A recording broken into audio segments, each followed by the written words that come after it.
தேவனுக்கு மகிமை. இன்றைய வேத வசனம். உன்னை பேர் சொல்லி அழைத்து அறிந்திருக்கிறேன்.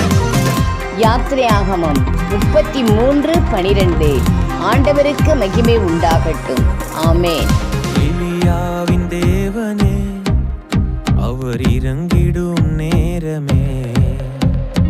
எலியாவின் தேவனே, அவர் இறங்கிடும் நேரமே.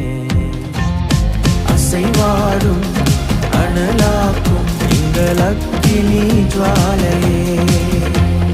அசைவாடும் அனலாக்கும் எங்கள் அக்கினி ஜுவாலையே.